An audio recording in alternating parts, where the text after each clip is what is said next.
To solve this question, let's start by FOILing out these two binomials.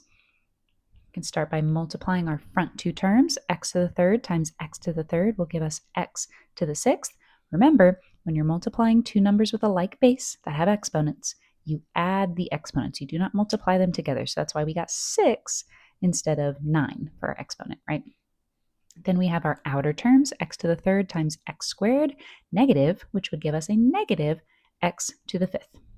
Then we have our inner terms, 2 times x to the third would give us 2x to the third. And then our last terms, 2 times negative x squared would give us negative 2x squared. Then we bring down all of our other terms. And now we can start to combine all of our like terms. So x to the sixth is the only one of its kind, so we can leave that as is. And we can eliminate answer choice A because there is no x to the ninth.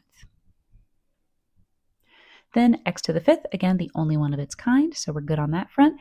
And we can eliminate answer choice D for having a positive x to the fifth instead of a negative x to the fifth. Then we have 2x to the thirds, so we can combine these two together, giving us, if it exists in math, there's always one of them. So 2 minus 1 would just give us 1, or a plain old x to the third.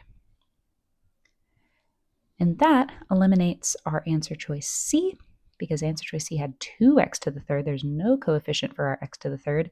And by process of elimination, we know that answer choice B is our correct answer.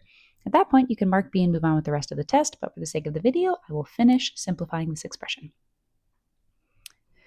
Then for our other two terms, x squared is the only one of its kind, and x to the fourth is the only one of its kind. So now we just need to reorder these in descending order of exponents. So we have our greatest exponent, x to the third, minus our next greatest exponent.